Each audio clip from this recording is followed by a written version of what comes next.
నమస్తే welcome to I dream నేను మీ విజిత మొన్న వైజాగ్ నక్షత్ర కేసు అంతకుముందు సీరియల్ నటి పవిత్ర జయరాం కేసు ఇవి రెండే కాదండి ఇలాంటివి సమాజంలో మనము ప్రతిరోజు ఏదో ఒక వార్తా పేపర్లో మనం వింటూనే ఉన్నాం అసలు ఎందుకు ఇలాంటివన్నీ జరుగుతున్నాయి ఇలాంటివన్నీ జరగడానికి సమాజం అంతా పాడైపోయిందా లేదంటే ఎవరికి వారు చేసుకున్న అంటే వాళ్ళ కోరికలకు వాళ్ళ వ్యసనాలకు సంబంధించి అవి ఎక్కువైపోయి జరిగే తప్పులా అసలు ఏంటి ఇవన్నీ ఎందుకు జరుగుతున్నాయి వీటన్నింటినీ మనం అరికట్టలేమా ఇలాంటి వాటి గురించి ఎంతో మంది పెద్ద వాళ్ళు మనతో ఎప్పటికప్పుడు ఎన్నెన్నో ప్రోగ్రామ్స్ లో తెలియజేస్తూనే ఉన్నారు అయినా కూడా మార్పు ఏ మాత్రం కూడా జరగకుండా కొత్తవి ఇంకా అంటే కఠినమైన ఘోరాలు అనేవి వింటూ ఉన్నాం ఇలాంటి వాటి గురించి మనకు ఎవరో ఒకరు ఏదో ఒక రూపంలో చెప్తూనే ఉంటారు ప్రస్తుతం నాతో పాటు ఉన్నారు లైఫ్ కోచ్ ఫ్యామిలీ కన్సల్టెంట్ కే ప్రియా చౌదరి గారు మేడం ఎప్పటికప్పుడు మనందరికీ కూడా సోషల్ మీడియాలో ఇలాంటి ఘటనలు జరిగినప్పుడు అందరికీ చాలా చక్కగా ఎక్స్ప్లెయిన్ చేస్తూనే ఉంటారు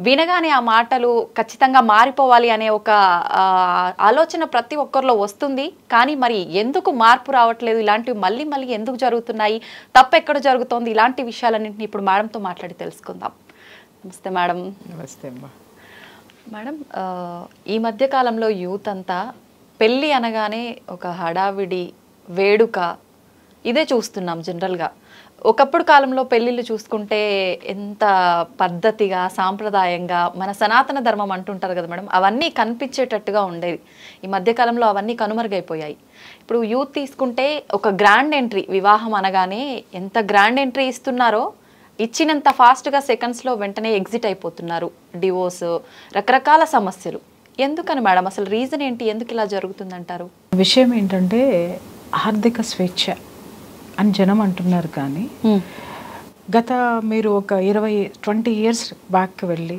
అక్కడి నుంచి మీరు ఒక చరిత్ర చూసుకుంటే ఇవాళ ఈ విధంగా వివాహాలు నాశనం అవ్వడానికి యూత్ కారణం కాదు వాళ్ళ పేరెంట్స్ కారణం ఎలా అన్న మీరు అనొచ్చు దాదాపు మనకి ఈ ఐటీ రంగం వచ్చిన తర్వాత యువతికి విపరీతమైనటువంటి ఉద్యోగ అవకాశాలు పెరిగాయి అవకాశాలు పెరగడమే కాదు తద్వారా మంచి ఇన్కమ్ అనేది వాళ్ళు చూడడం జరిగింది అది మంచికే కానీ వేరేజ్ ఇది చెడుకు కూడా దారి తీసింది ఎక్కడ అంటే పులిని చూసి నక్క వాతలు పెట్టుకున్నట్టు మావాడు అమెరికా వెళ్ళాడు అనగానే ఒకప్పుడు ఇప్పుడంటే చాలా ఈజీ అయిపోయింది ఒకప్పుడు అమెరికా పంపించడం అంటే అన్ని దొంగ సర్టిఫికెట్లే ఎక్స్పీరియన్స్ దొంగ సర్టిఫికెట్లే తర్వాత బీటెక్లు దొంగ సర్టిఫికెట్లే అంటే అంత బలవంతంగా అమెరికాలు చెక్కేశారు వీళ్ళు చాలా మంది అందరినీ నేను అనట్లేదు చాలా మంది ఫాల్స్ ప్రెస్టేజెస్ మనిషి జీవితంలోకి వచ్చి చేరినాయి ప్రెస్టేజ్ ప్లేస్లో ఫాల్స్ ప్రెస్టేజెస్ వచ్చి చేరినాయి ఎలాంటివి మేడం ఎలాంటివి అనేది చెప్తాను ఇక్కడ ఏంటి అని అంటే ఈ దానికి తోడు కార్పొరేట్ స్కూల్స్ ఇవి కూడా మేజర్ పాత్ర కార్పొరేట్ స్కూల్స్ ఎందుకు ఎంకరేజ్ చేయని అంటే ఐటీని ఎంకరేజ్ చేయడానికి కార్పొరేట్ స్కూల్స్ని ఎంకరేజ్ చేశారు ఇక్కడ ఏంటి ఐటీని ఎంకరేజ్ చేయాలంటే అదే ఎడ్యుకేషన్ గవర్నమెంట్ స్కూల్స్లో పెట్టచ్చుగా అవును లేదు గవర్నమెంట్ని పూర్తిగా నిర్లక్ష్యం చేసేసి కార్పొరేట్ స్కూల్స్ని ఎంకరేజ్ చేసేసరికి అక్కడ ఏమైంది ర్యాంకుల మోత మొదలైంది వాడు నిలబడాలి అది కాంపిటేటివ్ ఫీల్డ్ అదే వాడికి ప్రచారం కావాలి ప్రకటనలు కావాలి ప్రకటనల కోసం ఏం చేసేవాడంటే జరగనే కాదు మొదట్లో బయట స్టేట్ ర్యాంక్ తెచ్చుకున్నాడు కూడా వీడు లక్షలు పోసి కొనేసేసుకుని మా కాలేజీలోనే చదివాడు మాకే వచ్చాడు అని చెప్పేసి ఇలా తప్పుడు ప్రచారాలు కూడా చేసి ఇవన్నీ కూడా ఏమైపోయినాయి అంటే మధ్యతరగతి వాడి మీద భయంకరమైనటువంటి ప్రభావం చూపించేసినాయి భయంకరమైనటువంటి ప్రభావం చూపించేసి ఈ ప్రపంచంలో ఎవరికీ ఉండదు బిలో పవర్టీ లైన్ చూడండి వాడు ఎట్లయినా బ్రతికేస్తాడు వాడికి ఏమి గొప్పతనములోకి వెళ్ళిపోవాలి అలాంటివే ఉండదు చక్కగా వాడి జీవితాన్ని వాడు ఉన్నతంగా బ్రతికేస్తాడు పైన ఉన్నవాడు చూడండి పాస్ అయినా ఫెయిల్ అయినా వాడికి ఒకటే వాడి జీవితం వాడికి ఉంది స్టేబుల్గా ఉంది లేదా డబ్బు ఉంది ఎక్కడ లేనిది అందనంత ఎత్తులకి ఎదగాలి అనేటటువంటి థింకింగ్ ఉండేది ఎవరికంటే చాలా వరకు మధ్యతరగతి కుటుంబాల్లోనే ఈ మధ్యతరగతి కుటుంబాల్లో ఏంటి మా వాడికి ర్యాంక్ వచ్చింది అనగానే ఇమ్మీడియట్గా ర్యాంక్ వస్తే పర్వాలేదు దాన్ని అందరూ షేర్ చేసుకుంటారు మీ వాడు అట్లా అంట కదా ఇట్లా అంట కదా అని ఇలా అనడం మొదలు పెట్టేసరికి అంటే వీళ్ళల్లో ఉన్న అసంతృప్తులన్నీ ఈ ఎడ్యుకేషన్ పిల్లల ఎడ్యుకేషన్ మీద చూపించేసింది ఇది నేను చాలా రీసెర్చ్ చేసిన తర్వాత నేను మాట్లాడుతున్నానమ్మా ఆ పడిపోయిన తర్వాత ఈ పేరెంట్స్ ఏం చేశారు అదిగో నా ఆడపడుచు కొడుక్కి ర్యాంక్ వచ్చింది, దాన్ని అందరూ పొగుడుతున్నారు, వాడిని అందరూ భుజాలకు ఎక్కించుకున్నారు, నా కొడుకు కూడా రావాలి, నా కూతురుకు కూడా రావాలి. ఇమ్మీడియట్గా ఈ కార్పొరేట్ స్కూల్స్, హాస్టల్స్, రెసిడెన్షియల్స్ వేసేసి విపరీతమైనటువంటి ఫీజులు, ఆ ఫీజులు కట్టడానికి ఉన్నవన్నీ అమ్మేసుకున్నారో అప్లై చేశారో వాళ్ళ మీద భయంకరంగా రుద్ది ఇంటికి వస్తే రే మార్కులు అరే ఎందుకు తగ్గినాయి, వాడికి అన్నీ వచ్చినాయి అంట కదా, నీకు ఇన్నెందుకు వచ్చినాయి, నువ్వు ఇంకా చదువు, ఇంకా చేయట్లేదు, మేము ఎంత కష్టపడుతున్నావు, మేము అప్పులు చేసాం, మేము నీ కోసం వాడి కోసం కాదు వీళ్ళు కష్టపడింది, వీళ్ళ ప్రెస్టేజ్ కోసం వీళ్ళు కష్టపడ్డారు. Underline this point. వాడికి ఏమైపోయింది, పేరెంట్స్ అంటే ప్రెషర్ ఎక్కువైపోయింది. అలాగని వాడు స్కూల్కి వెళ్ళాడు అని అంటే అక్కడ వాళ్ళ ర్యాంకుల ప్రెషర్ వాడికి ఎక్కువైపోయింది.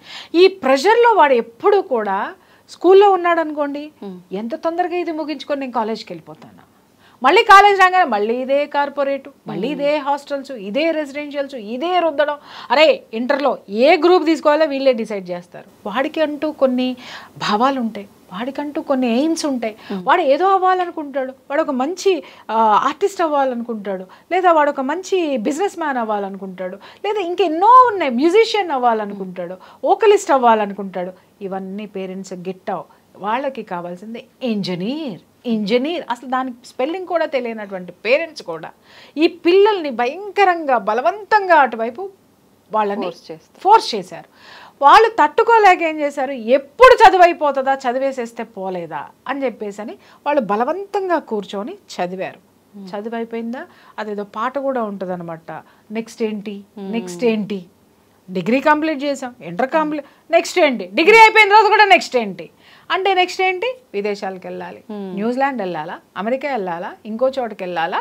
సో దానికి ప్రాసెస్కి సంబంధించి నీ ఆస్తులు సరిపోక, నా ఆస్తులు సరిపోక, ఆ పక్కన వాళ్ళ ఆస్తులు చూపించేసుకుని ఫేక్ కొనేసి అవి అమ్మడానికి ఉన్న ఎకరం పొలమో 10 ఎకరాల పొలాలు నాశనం చేసుకొని అవన్నీ పెట్టేసి మా నాన్నని అమెరికా పంపించేసాం. అమ్మయ్యా, ఎందుకంటే పక్కనాడు అమెరికా వెళ్ళాడు, మావాడు అమెరికా వెళ్ళాడు, ఆడు పాస్ పని చేసుకొని, ప్రెసిడెంట్ పని చేసుకొని, ఏమైనా చేసుకుని అమెరికా డాలర్, వచ్చేటప్పుడు గిఫ్ట్లు, మా వాడు అక్కడి నుంచి డాలర్లు పంపిస్తున్నాడు. అదేదో మనం ఒక సినిమాలో చూసాం, గుర్తుందా, రాజేంద్ర ప్రసాద్ మూవీ బేబీ సినిమాలో ఊర్వశి క్యారెక్టర్. అలాంటి ఊర్వశి క్యారెక్టర్లు ఎన్ని ఉన్నాయో జీవితంలో, మగ ఊర్వశి క్యారెక్టర్లు ఉన్నాయి, ఆడ ఊర్వశి క్యారెక్టర్లు ఉన్నాయి అన్నమాట. అంటే అక్కడి నుంచి వాళ్ళు కనీసం వీళ్ళకేసి తలెత్తి చూడరు, వీళ్ళకేసి ఏమీ చెయ్యరు, కానీ వీళ్ళు మా పిల్లలు ఉన్నారన్న భ్రమ. కొంతమంది ఏంటంటే పేరెంట్స్ తోటి కూడా కూడి వాళ్ళు పంపించేటటువంటి వీటికి జనమంతా డాలర్ల మత్తు, డబ్బు మత్తులో ఉండిపోయి ఫాల్స్ ప్రెస్టేజెస్ అన్నీ హైక్ చేసి చెప్పుకోవటం, అన్ని ఇంకా ఖచ్చితమైన భాషలో చెప్పాలంటే బడాయి మాటలు, బడాయి చేష్టలకి దిగిపోయారు. ఇప్పుడు మీరు పెళ్లి విషయానికి వద్దాం. ఏంటి, చదువు అయిపోయింది, చదువు తర్వాత అమెరికా అయిపోయింది, ఉద్యోగం అయిపోయింది, ఇప్పుడు పెళ్ళేంటి, మరి మేమెంత సంపాదించామో చూపించాలిగా, అంతే, మేమెంత గ్రాండ్గా చేసామో చూపించాలిగా, మేమెన్ని నగలు చేసామో చూపించాలిగా. వాళ్ళ కోడలికి ₹1 కోటి ప్యాకేజ్, 25 లక్షల ప్యాకేజ్, నేను 1.5 కోటి ప్యాకేజ్ ఉన్న కోడల్ని తెచ్చుకుంటా, అప్పుడే నా ఇది నిలబడుతుంది. లేదు, నా కోడలు బాగా ఉన్నతమైనటువంటి కుటుంబం నుంచి వచ్చిన కోడల్ని చేసుకుంటా. ఎగురుతున్నారు. లేదు, లవ్ మ్యారేజెస్లోనైనా అరేంజ్డ్ మ్యారేజెస్లోనైనా రెండే కనపడతాయి. ఏంటంటే నీ క్వాలిఫికేషన్ ఏంటి, నా క్వాలిఫికేషన్ ఏంటి, నీ శాలరీ ఎంత, నా శాలరీ ఎంత, ఇవే చూస్తున్నారు. వాళ్ళ చాలా పెళ్ళిళ్ళు పెద్దవాళ్ళు చేసినవి కూడా ఎందుకు ఫెయిల్ అయ్యి వస్తున్నాయంటే మ్యాట్రిమోనియల్లో చూసారండి, చేసేసామండి, ఏంటోనండి. మ్యాట్రిమోనియల్లో వాళ్ళు చూపిస్తారు, వీళ్ళు ఇచ్చిన ఇన్ఫర్మేషనే వాళ్ళు చూపిస్తారు. లేదు, వాళ్ళకు ఒక పెళ్లి చేస్తే ఒక మంచి వాళ్ళకి గడవాలి కదా, వాళ్ళ ఇన్స్టిట్యూషన్ కాబట్టి 100 అబద్ధాలు ఆడి ఒక పెళ్లి చేయమనే దాని వెనక చాలా అర్థం ఉంది. దాన్ని ఏం చేశారు, అన్ని అబద్ధాలే ఆడేసేసి పెళ్ళిళ్ళు చేయడం అనేది మొదలుపెట్టారు. అక్కడ ఫెయిల్యూర్స్ అవుతున్నాయి. ఒకటి. రెండోది, ప్రేమ తీసుకో, పెళ్లి తీసుకో, ఇక్కడ డబ్బే చూస్తున్నారు. ఇంకొకటి, ఇక్కడ ఇద్దరికి స్వేచ్ఛ వచ్చేసింది. ఇప్పుడు పెళ్ళి ఎందుకు చేసుకుంటున్నారు అంటే ఎవడికాడు వీళ్ళిద్దరూ ఫ్రెండ్స్ దృష్టిలో గొప్పగా చేసుకోవాలి, అన్ని వీడియోలు తీసుకోవాలి, అన్నీ కూడా వీడియోల రూపంలోనే, వీడియోల కోసమే పెళ్ళిళ్ళు, పక్కవాడికి చూపించుకోవడం కోసమే పెళ్ళిళ్ళు. ఈ పెళ్ళిలో నా కుటుంబం ఏంటి, అవతల కుటుంబం ఏంటి, ఆ కుటుంబంలో నా బాధ్యతలు ఏంటి, నా భార్య ఏంటి, నా భర్త ఏంటి, నేను వీళ్ళతో ఇమడగలుగుతానా లేదా ఎవ్వడూ చూడట్లేదు. ఇక్కడ కేవలం ఆర్థికపరమైనటువంటి సంబంధాల విషయంలోనే ముందుకెళ్తున్నారు. ఇంకొకటి, ఇవాళ ఆడపిల్లకు కూడా ఒకప్పుడు మేము చదువుకున్నాం, కానీ ఇంట్లో పనిచేసే స్కూల్కి వెళ్ళాలి, ఒక ఏజ్ వచ్చిన తర్వాత ఇంట్లో పనిచేసే కాలేజ్కి వెళ్ళాలి. ఇప్పుడు ఉద్యోగంలోకి వచ్చిన తర్వాత కూడా అందరికీ వండి పెట్టిన తర్వాతనే మేము బయటికి రావాలి. ఆది నుంచి ఇప్పటి వరకు మేము అది చేస్తున్నాం. ఇప్పుడు మీకు కుదరదా, మీరు చెయ్యరా, మీరు వేరే మేము వేరే. ఎందుకు ఈ భేషజాలు వచ్చినాయి అంటే వీళ్ళ మీద చదువు చదువు చదువు అనేటటువంటి ప్రెషరు, ర్యాంకులు అనేటటువంటి ప్రెషరు, తర్వాత మన శక్తికి మించినటువంటి స్కూళ్ళు. మళ్ళీ చెప్తున్నాను, ఇక్కడ చిన్న చిన్న వ్యాపారస్తులు కూడా పెద్ద పెద్ద స్కూల్స్లో వాళ్ళ పిల్లల్ని వేసి ఈరోజు కూరగాయలు అమ్ముకునేటటువంటి సిచ్యువేషన్లో ఉన్న వాళ్ళు, చిన్న చిన్న ఎంప్లాయీస్ కూడా పిల్లల్ని స్కూల్కి పంపాలి కానీ కార్లు కొంటున్నారు, కార్లలో డ్రాప్ చేసి రావడానికి. మా పిల్లల్ని బాగా చూడొద్దా అని అంటున్నారు, చూడొద్దని ఎవరు చెప్పడం లేదు. పెళ్లి విషయానికి వచ్చిన తర్వాత ఇవన్నీ చెప్తా. ఇక్కడ ఏమవుతుందంటే మా డాబు దర్పం చూపించుకోవాలి అనడానికి గ్రాండ్గా పెళ్ళిళ్ళు జరుగుతున్నాయి, పెళ్లి చేశామనిపించుకోవడానికి పెళ్ళిళ్ళు జరుగుతున్నాయి. పెళ్లి జరిగిపోయిన తర్వాత అసలు సిసలైనటువంటి జీవితం అప్పుడు మొదలవుతుంది.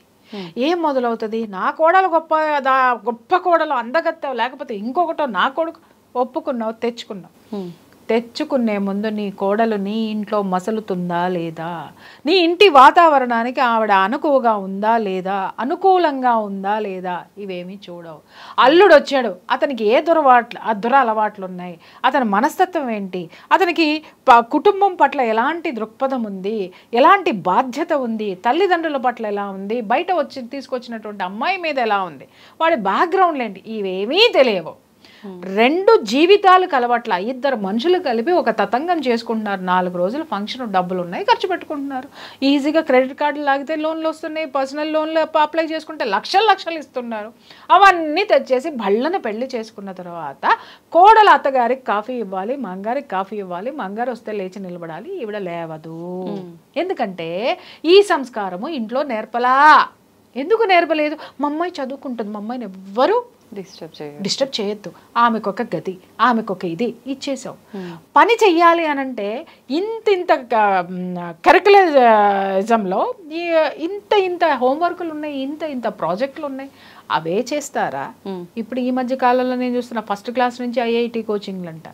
వీళ్ళని కొయ్యాలా, ఏం చేయాలో నాకు అర్థం కావట్లేదు. వాడి బ్రెయిన్ ఎంత ఎదిగే బ్రెయిన్కి నువ్వు ఎంత స్ట్రెస్ పెడుతున్నావు. వాడికి ఐఐటి ఎప్పుడు అర్థమవుద్దా? నేను వాళ్ళందరినీ క్వశ్చన్ చేస్తున్నా. మనం 10th క్లాస్ దగ్గర నుంచే సైన్స్లో కొన్ని నేర్చుకున్నాం, మనం ఎనాటమీ గురించి. పెద్దయిన తర్వాత ఒక్కడికన్నా గుర్తుందా? రోగం వస్తే డాక్టర్ దగ్గరికి వెళ్ళినప్పుడు దాని గురించి ఉంది. అవునా? ఇప్పటి నుంచే మనం చదివి అవగాహన కోసం ఎడ్యుకేషన్ పెట్టాం. తెలుసుకున్నవాడు ఒక్కడో 1%, 2%, మిగిలిన వాడు చదివిన వాడే. కానీ ఆ చదువులో కూడా నువ్వు ఇంత బడెన్ తీసుకొచ్చి నువ్వు దీంట్లో పెట్టేస్తున్నావు. తర్వాత మా పిల్లలు క్లాసులకు వెళ్ళాలి, రెసిడెన్షియల్లో పడేస్తున్నాం మనం. ఇంటి పని తెలియదు, ఇంటి మర్యాదలు తెలియదు, సంస్కారం తెలియదు. ఇక్కడ నేను నోట్ దిస్ పాయింట్. ఇక్కడ ఏమవుతుంది అనంటే నా కూతురికి నేను సంస్కారం నేర్పను, నేను నా కూతురికి పెద్దవాళ్ళని గౌరవించమని నేర్పను. ఎందుకంటే నా కూతురు చదువుకోవాలి, నా కూతురు గొప్పగా ఉండాలి, నా కూతురు కందిపోకూడదు. కానీ నా ఇంటికి వచ్చిన కోడలు మాత్రము నాకు కాఫీ ఇవ్వాలి, మా ఆయన వస్తే లేచి నిలబడాలి, అందరికీ వండి పెట్టాలి, నా కొడుకును బాగా చూసుకోవాలి, కానీ మా కళ్ళ ముందు బాగా ఉండకూడదు. నంబర్ 1. రెండోది, వీళ్ళకున్న ఎడ్యుకేషన్ తక్కువ, వీళ్ళకున్న ఇది తక్కువ. ఆ అమ్మాయి వచ్చిన తర్వాత అన్నీ లొంగి ఉన్నా కూడా వీళ్ళకి నేనెందుకు లొంగి ఉండాలి, మా అమ్మ ఏం చెప్తే అది. ఆ అమ్మ ఏం చెప్తుంది, నేను ఎందుకు చెప్తున్నానో గుర్తుపెట్టుకో, నీకోసమే చేశా, నీకోసమే ఉన్నా, నీకోసమే ఇది, నేను లేకపోతే నువ్వు లేవు చూడు. ఇలాంటివన్నీ ప్రిపేర్ చేసి ఇక్కడికి పంపిస్తే నా లోకం మా అమ్మ మా నాన్న వీళ్ళెవరు? ఆడపిల్ల తన జీవితము పెళ్ళైన తర్వాత ఎక్కడ అత్తగారింట్లో, ఆ అత్తగారింట్లో ఎలా మసలుకోవాలనేటటువంటి సిచ్యుయేషన్ ఏ తల్లిదండ్రులు ఏ ఆడపిల్లకి చెప్పట్లేదు. నెంబర్ 1. ఆ అబ్బాయిల విషయానికి వద్దాం. ఓకే, వాడికి ఎంత శాలరీ వస్తుంది, వాడు ఎంత ఉన్నాడు, ఎంత హైఫై ఉన్నాడు, ఇది చూస్తున్నాం. అసలు వాడి సిచ్యుయేషన్ ఏంటి, వాడి స్నేహితులతో ఎలా చెడిపోతున్నాడు, లేదా ఎంత మర్యాదగా ఉన్నాడు, వాడి వ్యక్తిత్వం ఏంటి, వాడు కట్నం, నువ్వు పెళ్లి కుదిరినప్పుడే వాడు కట్నం కారివ్వమని ఇంత ఇది చేసినాడు, రేపొద్దున ఇదే కాసుల వేటలో నీ కూతుర్ని బాగా చూసుకుంటాడా లేదా, నీకు గౌరవం ఇస్తాడా లేదా ఆలోచించావా నువ్వు? అలాగే వియ్యంకులు సమాజంతో ఎలా ఉంటున్నారు, అసలు వాళ్ళ మనస్తత్వం ఏంటి, వాళ్ళు డబ్బుతో ముడిపడి ఉన్నారా, లేకపోతే విలువలకి బంధుత్వాలకి విలువిస్తారా లేదా, ఎంక్వైరీ చేసుకున్నావా? చాలా చోట్ల చేసుకుంటారు, కానీ ఊళ్ళో ఎవడో నిజం చెప్పడం. ఎందుకో చెప్పమంటావా? నిజం చెబితే వీళ్ళతో తన్నులు తినాలి, అబద్ధం చెప్పారనుకోండి వాళ్ళతో తన్నులు తినాలి. ఎందుకు వచ్చిన గొడవ? మంచి వాళ్ళేనండి. ఎందుకంటే పెళ్ళి, ఎవరైనా 2 జీవితాలని కూడాలని చూస్తారు. ఎక్కడా మనకి నిజం కనపడదు, ఎక్కడా మనకి ఉండదు. ఎప్పుడు వాస్తవంలోకి వస్తుంది అనంటే నీకు నువ్వుగా రంగంలోకి దిగినప్పుడు, నువ్వు అవతల నుంచి ఏం కావాలని కోరుకుంటున్నావో యువతల నుంచి కూడా నువ్వు అది ఇచ్చినప్పుడు ఆ సంసారాలు, ఆ బంధాలు నిలబడతాయి. ఇప్పుడు విడిపోవడానికి కారణం ఏంటి అనంటే నీ కోడలు పొద్దున్నే లేగిస్తే ఆఫీస్కి పరిగెట్టాలి, ఆవిడకి ఎన్ని టార్గెట్లు ఉంటాయో, ఆవిడకి ఎన్ని టెన్షన్లు ఉంటాయో, రాగానే అత్తగారు అని సినిమాలో లాగా నువ్వు కప్పు కాఫీ అడిగితే ఇవ్వడానికి ఎక్కడైతుంది? ఇప్పుడు వచ్చి కూర్చుంటారు మీరు, మాలాంటి తెక్క గెస్టులు ఉంటారు, మీరు ఏదన్నా క్వశ్చన్ అడిగితే 4 దులిపి వెళ్తావు మాకు నచ్చకపోతే. అది మీ మైండ్లో మీ మనసు బాధ ఉంటుంది. ఆ బాధను క్యారీ చేసుకుంటూ 10 మందిని ఇంటర్వ్యూ చేయాలి, అదే డిస్టర్బెన్స్ క్యారీ చేస్తారు. మిగిలిన వాళ్ళు కూడా తిడతారు, మా రోజు బాగానే ఉండేదని, వాళ్ళు ఏమైంది నీకు అని. దానికి ఇది యాడ్ అవుతుంది. ఇంటికి వెళ్ళిన తర్వాత మీ ఆయన పొద్దున ఇంటికి కూర ఒకటే వండెళ్ళో, లేకపోతే ఏమి చేయో, నువ్వు వింతే అని అంటే అది బరస్ట్ అయిపోతుంది. అది అర్థం చేసుకోవాల్సిన అవసరం ఉంది. ఆ అర్థం చేసుకునేటటువంటిది లేదు. ఇక్కడ పెళ్ళి అంటే ఒకప్పుడు 2 కుటుంబాలు కాదు, ఇటు 7 తరాలు, ఇటు 7 తరాల చరిత్రను తెలుసుకున్న తర్వాత వాళ్ళు ఒకటయ్యేవాళ్ళు. 7 తరాలు ఎందుకు తెలుసుకోవాలంటే 7 తరాల్లో వాళ్ళు స్త్రీని ఎలా గౌరవించేవాళ్ళు, వాళ్ళు తరతరాల నుంచి వస్తున్నటువంటి ఆస్తిని ఎవడైనా నాశనం చేశాడా లేదా, దాన్ని జాగ్రత్తగా కాపాడుకుంటూ రావటం అంటే వీళ్ళు ప్రయోజకులయ్యారా లేదా అనేది అక్కడే తెలుస్తుంది. అది అయ్యారా లేదా, లేదా జెనెటిక్గా వీళ్ళకి ఏమైనా అదేంటి ప్రాబ్లమ్స్ ఉన్నాయా, ఫిజికల్ ప్రాబ్లమ్స్ ఉన్నాయా, మెంటల్ ప్రాబ్లమ్స్ ఉన్నాయా, ఇలా ప్రతిదీ కూడా ఆ 7 తరాల తర్వాత మళ్ళీ బ్రేక్ అవుతుంది అనమాట. ఆ 7 తరాల నుంచి చరిత్ర చూసుకుంటూ వచ్చి చేశారు కాబట్టి ఆ రోజు అందంగా అద్భుతంగా ఉన్నాయి. అప్పుడు చెడిపోయి లేవా అంటే చెడిపోయినా ఓదార్చడానికి ఒక కుటుంబ వ్యవస్థ ఉంది. ఎందుకంటే ఈ అమ్మాయి బయటికి అడుగు పెట్టాల. ఈ రోజు స్త్రీ బయటికి అడుగు పెట్టిన తర్వాత తనని కుటుంబం కంటే కూడా బయట ప్రపంచం ఇన్ఫ్లుయెన్స్ చేస్తుంది. వీడు కాకపోతే ఇంకొకడు ఉన్నాడు నా కోసం రెడీగా, ఎందుకంటే ఆడు పక్కనే ఉంటాడు రోజు. వీడు నన్ను అర్థం చేసుకోవట్లేదు, వీడు అర్థం చేసుకోవట్లేదని వీడికి చెప్పంగానే వీడు చక్కగా ఇలా పూస్తున్నాడు నాకు, అరే నువ్వు గొప్పదానివిరా, నువ్వు మంచిదానివిరా, నువ్వు ఇదిరా. ఎందుకంటే ఈమె అతని భార్య కాదు. అవును, కాబట్టి ఈమె పైకి ఏం కనిపిస్తుందో దాన్నే అతను తీసుకుంటాడు. అతనికి ఏం తెలుసు ఈమె ఏంటనేది. అవును. సో ఆమె ఏమనుకుంటుంది, వీడు వెదవా, వీడు మంచోడు, వీడు కాదు వీడున్నాడు, వీడు కాదు ఇంకొకడు వస్తాడు. ఎలా అయిపోయింది అనంటే ఇది షాప్కి వెళ్ళి డ్రెస్ కొనుక్కొస్తే నచ్చకపోతే వాపస్ తీసుకుంటే ఓకే, తీసుకోకపోతే ఇంకో డ్రెస్ కొనుక్కుంటాం. ఆ డ్రెస్ కాకపోతే ఇంకొక డ్రెస్.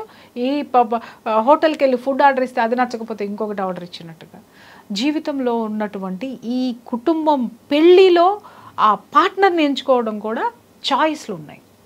ఇది ఎంచుకున్న తర్వాత చాయిస్లు, ఎంచుకోవడానికి చాయిస్ లేదు. ఎంచుకోవడానికి లేదు, కేవలం తూకాలు వేస్తున్నారు. తూకగానే చేసేసుకుంటున్నారు. ఏ తూకం వేస్తున్నారు? డబ్బు, బంగారము, ఉద్యోగము, అంతే. ఈ తూకంతో సరిపోతుంది, వేసుకుంటున్నారు, చేసుకుంటున్నారు.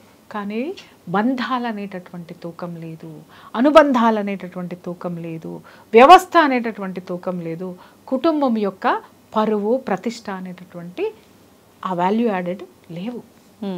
అందుకోసమని నువ్వు నేను ఎందుకు వచ్చాం? డబ్బు కోసం వచ్చాం.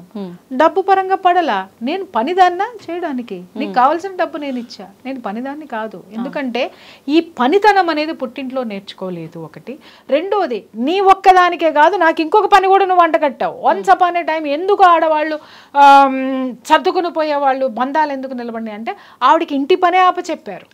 బయట ప్రపంచంలో ఆవిడికి తీసుకురమ్మని చెప్పలా.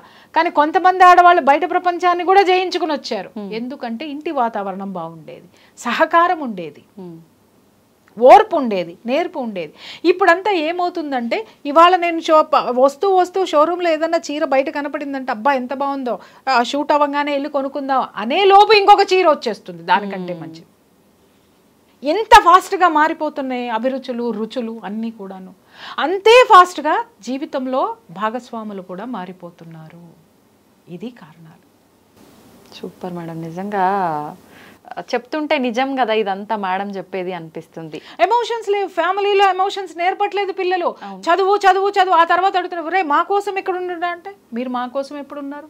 మా మీద చదువో చదువో చదువో చదువో ప్రెషర్ పెట్టారు. దేశం పోండో పోండో పోండో పోండో అని పెట్టారు. ఎప్పుడు మీరు మాతో కూర్చొని ప్రేమగా మాట్లాడారు? ఎప్పుడు మీరు మాతో ప్రేమను పంచుకున్నారు? ఎప్పుడు మీరు మేమేం అవ్వాలి అని మీరు కోరుకున్నారు? మీరు కోరుకున్నదే మమ్మల్ని అవ్వమన్నారు, అయ్యాం, వెళ్ళిపోయాం, ఇంకేంది నీకు నాకు అక్కడ. ఇవే ఎక్కువ శాతం నేను వింటున్నటువంటి స్టోరీలమ్మ. ఓకే, ఇవన్నీ ప్రతి ఒక్కరికి కనెక్ట్ అయ్యే పాయింట్స్ మేడం. ప్రతి ఒక్కరి జీవితంలో ఇవే నిజంగా. కానీ మీలాంటి వాళ్ళు చెప్తే తప్ప నిజంగా ఇలా జరుగుతుందా, జరిగింది కదా అనేది అర్థం అవ్వదు. నేను మీకు చెప్తున్నది అదే, విషయాన్ని మాట్లాడేటప్పుడు మూలం తెలుసుకొని మాట్లాడితే ఎవరు ఏమడిగినా మనం స్ట్రాంగ్గా సమాధానం చెప్పాల్సి వస్తుంది. అంతేకాని దృశ్యం చూసి మాట్లాడద్దు. దృశ్యం వేరు, మూలం వేరు. ఓకే మేడం, మీరు చెప్పినట్టుగా పిల్లల పైన ప్రెషర్ పెట్టొద్దు. ఎస్, పెట్టద్దు. అంటే అలాగని వాళ్ళని వదిలేయమని చెప్పట్లేదు నేను. వాళ్ళు ఇదే కావాలి అంటే వాళ్ళకి ఏది ఇష్టమో కనుక్కొని అది వాళ్ళకి ప్లస్ చేస్తుంది అంటే దాన్నే ఎంకరేజ్ చేయండి. అది సమాజానికి ఉపయోగపడుతుంది, వాళ్ళకి ఉపయోగపడుతుంది అంటే దాన్నే ఎంకరేజ్ చేయండి. అందరూ ఇంజనీర్లు అయిపోయి, అందరూ డాక్టర్లు అయిపోయి, అందరూ ఇంకా సైంటిస్టులు అయిపోయి, అందరూ అయిపోతే అరే నీకు ఎప్పుడన్నా వినాలంటే పాటలు పాడేవాడు ఎవడున్నాడు? నీకు ఎప్పుడన్నా చూడాలి అని అంటే నీకు వండి పెట్టేవాడు ఎవడున్నాడు? మంచి షెఫ్ ఎవడున్నాడు? నీకు ఎప్పుడన్నా ఏదన్నా చేయాలి అనుకుంటే ఇంకొక ఎంటర్టైన్మెంట్ ఇచ్చేవాడు ఎవడున్నాడు? అందరూ గొప్పవాళ్ళే, అన్ని రంగాలు గొప్పవే. చెత్తా చెదారం ఎప్పుడైనా సరే గుర్తుపెట్టుకో, ప్రకృతికి పక్కవాడికి ఇబ్బంది కలిగించకుండా ఉండేది ఏదైనా ఆమోదయోగ్యం. మాటలు లేవు మేడం, అసలు నేను ఇంకేం అడగలేను, ఏం చెప్పలేను, క్లాప్స్ కొడతా అంతే. సూపర్ మేడం, నిజంగా ప్రతి ఒక్కరు కూడా ఇదే నేర్చుకోవాలి. పిల్లల విషయంలో ఈ రకంగానే ఉండాలి, వాళ్ళ నిర్ణయాల్ని తెలుసుకోవాలి, ఎంతవరకు కరెక్టో కాదో దాని ప్రకారంగానే ఫాలో అవ్వాలి. ఎంతవరకు కనెక్ట్ అవ్వాలో, కరెక్టో కాదో ప్లస్ కనెక్ట్ అవ్వాలి, అంతవరకే అవ్వాలి తప్ప అదే జీవితం అనో లేకపోతే అదే నచ్చిందనో ఉండద్దు. Okay, slow and steady wins the race. Already ఒక స్లోగన్ ఉంది, నిదానమే ప్రధానము. నేర్చుకోవాలి. అవును మేడం, నేర్చుకుంటాం మీలాంటి వారి ద్వారా, మీ ద్వారా. Thank you madam, thank you very much. Thank you.